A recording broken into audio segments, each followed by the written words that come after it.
రామానుజుల వారు 3 దినాలుగా ఆహారం లేకుండా ఉన్నారని మహాపూర్ణుల వారు అనగా శ్రీశైల పూర్ణుల వారు వారందరినీ వారి కుటీరానికి ఆహ్వానిస్తారు. రామానుజుల వారు మహాపూర్ణులతో ఇలా అంటున్నారు. అవును, శేషపర్వతముపై మలమూత్రాది విసర్జనలు కూడదు కదా, అందుకే తీసుకోలేదు అని అంటారు. ఇక మహాపూర్ణుల వారు రామానుజులతో ఇలా చెప్తున్నారు. మీ నిష్ఠ అమోఘం. పదండి స్వామి, శ్రీశైల పూర్ణుల వారి తిరుమాలికకు పోదాం అని వారందరూ శ్రీశైల పూర్ణుల వారి కుటీరానికి వెళ్తారు. అక్కడ గోవిందుడు చేస్తున్న పని చూసి శిష్యులలో ఒకడు ఇలా అంటున్నారు. ఏమిటండి ఈ గోవిందుడి పని?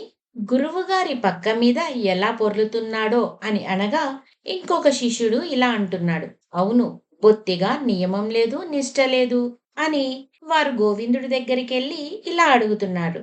గోవింద, గురువుగారికి పడక వేసి దానిపై అల్లా పొర్లాడడం మహాపచారం కదూ అని అనగా గోవిందుడు ఇలా అంటున్నాడు. ఏం చేయమంటారు? రామానుజుల వారు గోవిందుడితో ఇలా అంటున్నారు. నాయనా, అది దోషం కదూ, నరకానికి దారి తీయదు అని అనగా గోవిందుడు రామానుజుల వారితో, స్వామి, నాకు నరకమొచ్చినా సరే గురువుగారికి పవలించాక అది గుచ్చుకోకుండా ఉంటే చాలు, అందుకే దొర్లి మరీ చూస్తున్నా అని చెప్తాడు. దానికి రామానుజుల వారు ఇలా అంటున్నారు. గోవిందా, ఏమి నీ ఆచార్యనిష్ట? అడవిలో చిన్నప్పుడు తప్పిపోయి కాళహస్తి చేరి తిరిగి వైష్ణవ దీక్ష గ్రహించి ఎంత వాడవయ్యావయ్యా అని అనగా దానికి గోవిందుడు ఇలా అంటున్నాడు. స్వామి, మిమ్మల్ని యాదవ ప్రకాశకుల శిబిరం నుంచి తప్పించి తదుపరి నేను వారి మాయలో పడి దారి తప్పిపోయాను.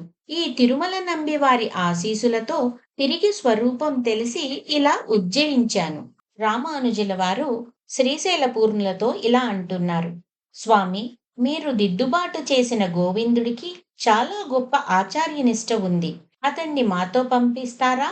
ఉపయోగపడతాడు అని అనగా శ్రీశైల పూర్ణుల వారు రామానుజులతో ఇలా అంటున్నారు. రామానుజ, అంతకంటేనా? తప్పక, ఇదిగో ధారగా అర్పిస్తున్నాను అంటారు. ఇక మహాపూర్ణుల వారు శిష్యులతో మాట్లాడుతూ, అందరూ సిద్ధమేనా?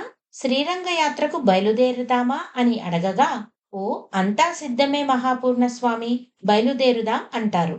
రామానుజుల వారు శ్రీరంగం చేరిన తర్వాత వారు శ్రీ వెంకటాచలపతిని సేవించటం, తిరుమల యాత్ర ఎలా జరిగిందో అన్ని విషయాలను అక్కడి వారికి వివరించటం, ఇంకా ఏం చెప్తున్నారో రేపు చూద్దాం.